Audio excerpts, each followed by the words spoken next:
got a wonky cap. You've got a great jumper. Can't miss me. Back at Saddleback again today, and the new wheels are done, and they are absolutely ridiculous. We put Enve 2.3s on this. We built them up with some existing hubs that I had, which were some extra light hubs, which if you've watched some of the other videos, they were originally on the hill climb wheels I had a couple of years ago, but they were built up with bird spokes. Now, bird spokes, I personally didn't like them. I thought they felt a bit flexy, but a lot of people really like them. I think because I'm a bigger rider, they felt flexy, so we didn't want to build these up with bird spokes. We used silver spokes to go with the silver hubs. Sapin CX rays in silver. They do them in black. They're like a little bit aero-y as well. They're quite nice. And then we've gone Trickstuff rotors on the hubs as well, because the hubs are a 6-bolt hub as opposed to a center lock hub, but it looks ridiculously cool. Trickstuff, another new brand at Saddleback. Another new brand at Saddleback. If you want to stop very quickly in a controlled manner, Trickstuff are the way to do it. Their brake pad technology, which is a little bit more attainable than their brake systems, for sure.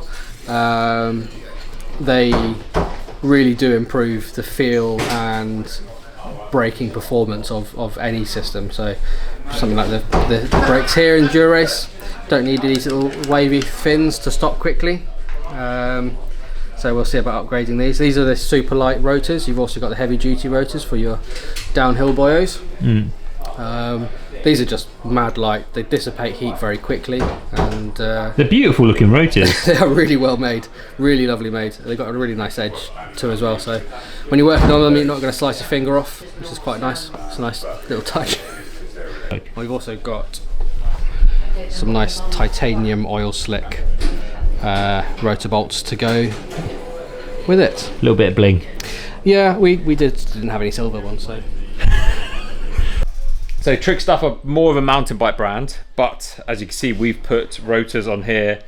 They make 160, 140 rotors, all the way up to 200 and whatever, big ones. 203s, yeah. Why 203? Why not 25? Because of the way that you can build the radius into the caliper and the pads and against the fork as well. Well, I would have just called it 205. There are 205s. Is it bigger? Some people make 205s. Bigger? By 3 mil. But are they bigger still? I possibly. I don't think so. Definitely not from any of the big brands. But yeah. I could be wrong. I'm sure somebody would be able to tell me if I'm wrong. 400 rotor, 700 rotor. That's basically rim brake, isn't it? Yeah, exactly. Yeah. So, as I said, they are more of a mountain bike brand. They're very well known for their braking systems, so brake levers and brake calipers for mountain biking. But they do make brake pads for road for every single brand that exists. And rotors, which you can put on a road bike quite comfortably, although they are only 6-bolt, not center lock rotors. So if you've got 6-bolt hubs, this could be a nice little thing to do on your bike. And I think it is a nice thing to do on this bike. What a pretty bike. Don't listen to it. Oh, he's appeared with Trickstuff. How convenient. What was it? 8? It was 8 on the dot pretty much. 8 on the dot. When we weighed this last time. Same thing. Garmin on it, light on it, bottles on it, pump, dyno plug, power meter pedals. And we basically made the wheels lighter, and we've made the rotors lighter, the hubs are lighter, tyres are lighter, everything like that. And it was basically 8 on the dot. What do you reckon? 7-8. 7-8, okay. 7-8. I'm gonna go 7-7.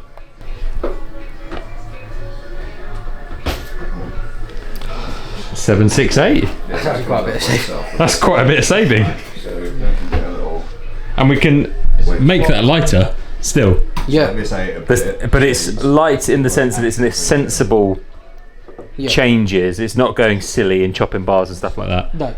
And it's also not an out-and-out lightweight bike. It's an aero-y bike. So 7-6-8. Yeah. I think that's pretty damn good. That's pretty good. Yeah. Right, should we get the saws out then? Yeah. So that bike weighs the same as 3 of them. Yeah, pretty much. Pretty much. Potentially 2 with rotors, cassette and all that on the rear wheel. We're just weighing a front wheel at the moment, but that is weighing incredibly competitively. It looks amazing. So we're also making some big changes to this bike, the Dark Matter. You'd have seen a while ago we did the full integration on the Krypton. It's not a necessary thing, but it does just look so much more premium and much better. Now we're doing the same now with the Dark Matter. The guys at Saddleback have printed this very, very lovely little headset spacer thing, as you can see, which will go basically on top of here. So we're going to integrate it all with one of the Enve in-route stems, a couple of spacers underneath it, and we're putting the AR bars back on it that were on it originally when we built up to start with. My kind of plan with this bike for the majority of the rest of the year is probably going to be using it on shorter gravel races. So a bit aero, it's going to look really, really clean. That is the Badger. It was originally designed to work with Enve's bikes, and now you can effectively purchase this to be able to work with many other different bikes and stuff. You do often need a special headset cap. Wolftooth make one, Chris King make one. Enve do, but for their bikes. Yeah, exactly. So, but yes, the in-route, like the beautifully machined in-route top covers from Chris King and Wolftooth are pretty standout pieces anyway. So when we did the build on the Sum, the pretty bike outside, we used a Chris King top cap and headset, and now with this one, because of how the headset works on the Dark Matter, and same for the Krypton, we are basically we've 3D printed one, which works really, really nicely, and it's going to look beautiful. Trickstuff ones on there, isn't it? What are these? These are the Trickstuff. It says so right there. It does. Trickstuff. These are the power pads. So there are 3 options. There's the power aluminium, the power, which is these, which are orange and nice, match nicely with this bike, and the standards. These are the most stopping power you can get out of a pad. Great for gravel bikes then. But not just power. It's about control. So how you actually implement that power. Because they've got really good heat dissipation on it, so they don't fade out. They've got the compound on it, which is some secret sauce, bit of wizard stuff. Is done. Wait, did you save the cable? Save the cable, everything. You're very. Me for a couple of minutes. He's old. Bye, wizard. Bye. You're a wizard, Charles. Sorry, compound. So the compound is again, it's more wizard stuff, and it's not as durable as say the standard pad. So it's designed. It's a brake pad. It's a high performance brake pad. It will wear down a little bit quicker, but you get that better control, much greater power, and then when coupled with say the super light or the heavy duty rotors that they make, you'll get something that will stop you faster than you can react. They're quite amazing. It's very rare that you get such a profound change to a bike. You said to me last time I was down that you put these on your bike and you were genuinely surprised how better the braking was. Yes, it's like when you get used to a car that has bad brakes, and you know that going onto a roundabout you've got to slow down a little bit earlier and all that sort of stuff. You train your mind to think differently about braking. Then you apply something, you get new pads in your car or something, or it's a new car, or it's a much higher spec, or something like that. You have to relearn how to drive that, and it's exactly the same. I had to relearn how I could brake later into corners, I could brake harder, and also have better control of braking, even in like the most undulating terrain and chattering around and in the corners themselves. Sometimes you have to sit up a little quicker or something like that, and you just need to add a little extra dab. These are a game changer, and unlike some, I mean the pads are cheaper than some, and these are more expensive than the standard pads, but what you get out of it is a better riding experience. January. So these could be a great little upgrade for some people if they're thinking about wanting to improve their braking and they're not necessarily confident with the pads that are in the bike right now. And yes, it's a little bit more expensive, but it's not crazy much more expensive. Not crazy money at all, and you're just getting that confidence in braking, 100%. It's that reliability of braking in all conditions, which you would hope to expect, but it doesn't always work out in some cases. It's the actual control of the braking and the sheer power. These are just amazing stoppers. It's pretty trick that.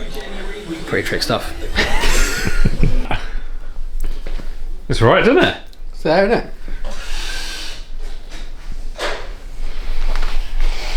God, that we used so it's a different material. Yeah. Than the previous one we did. The Yeah. finish is really nice on it, isn't it? It's really good. Yeah, it's a really cool material actually. It has this sort of slightly sheen to it, but it's much tougher than the last stuff. Our prints are the outcome of the prints are much more regular. Like it's less affected by temperature variations and that sort of stuff.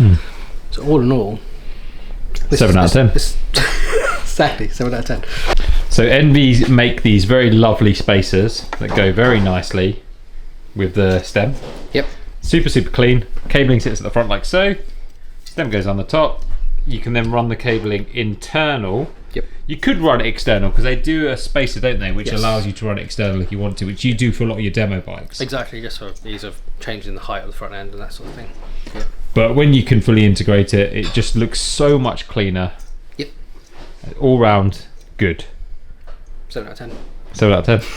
So that's the one if you want to run the cabling Usually external, back or two, really, but which would effectively sit one back, one or the other. that way under there. So with the Dark Matter and the Krypton, you can use a setup which is using this higher top cap, and you can then put on top of that like the wolf tooth cover to then work with an Enve stem, or you could use, for example, like FSA do a system as well which will go on top of that, and you can integrate the cabling using those systems. Also because I actually ride a lower position than that, so hence we've had to 3D print something special for it, and it's actually looks really neat.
Oh no!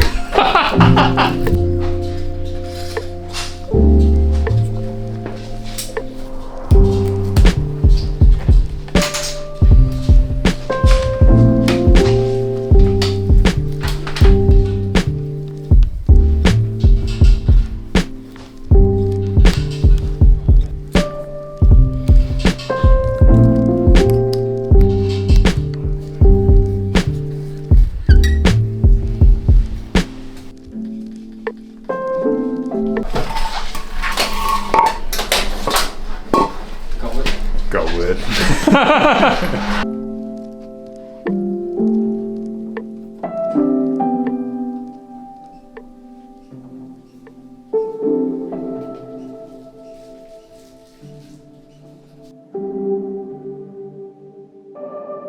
We're going for semi-hill climb mode here. We've just taken the bottles out. We've taken all the extras off. 7.37. So you can still go lighter. If you were going proper hill climb mode, you'd take off the bottle cages. Draw some holes in the frame. Drill some holes in the frame. Don't do that. Ride one wheel, cut the handlebars. One by. One by. Shorter cranks. Shorter cranks. No saddle. No seat post. Do not listen to us at all. Don't do any of this. It's really dangerous. You might die. Just to clarify.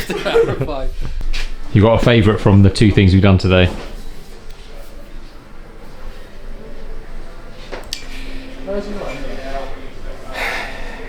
This one. Sun. The sun. Yeah. It's the wheels. It is the wheels. The wheels are pretty special on this, right? Yeah.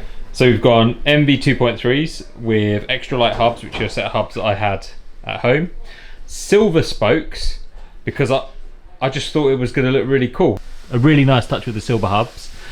The rotors are Trickstuff rotors. We've got Trickstuff pads in there, which you can just see that little fleck of orange. Schwalbe Pro 1 TTs. I wasn't sure if I thought the colour would go, but I like it. There's something about an aero e-bike with shallow rims at the moment that I really, really like. And then we reel this in. What a different beast. So in the data matter, what we've done today is effectively we've integrated all the cabling in the front end. We've used a special 3D printed top cap, which is done by the guys at Saddleback. We've used an Enve in-route stem, and we've put on the AR bars that I had on this bike originally. A few little bits of bling from Wolftooth with the Wolftooth bar ends here, and then Wolftooth bar tape, and we put some Trickstuff pads in here as well. We haven't used Trickstuff rotors on this because they are 6-bolt rotors, and these wheels are built up with centre lock rotors. They both look amazing. Yeah. This just looks so much cleaner as well. Really nice. I like the look of that, but I know I'd have this. This is your shelf bike. Yeah. This is your day bike. Yeah. Yeah. That's fair. Thank you very much. Thank you. So, if you're thinking about purchasing any kind of Wolftooth accessories, Saddleback is the UK distributor for Wolftooth, as well as Enve, Trickstuff, Styrkr, oh my god, Pivot. Everything. Loads of brands. I've got mine blank. Oh, Abbey Tools. Anyway, Saddleback's the UK distributor for loads of brands, and they've been supporting and helping me out now for over a year. We are doing like a discount with Wolftooth, so if you use the code ChrisWT20, hello, that's all right. If you use the code ChrisWT20, you can get 20% off of Wolftooth on the Saddleback website. They do everything from chain rings, bar tape, tons of different various things that you can get in terms of accessories from Wolftooth, including the very, very good little pump. But yeah, go check out Saddleback. I will put a link to the thing in the pop-up somewhere.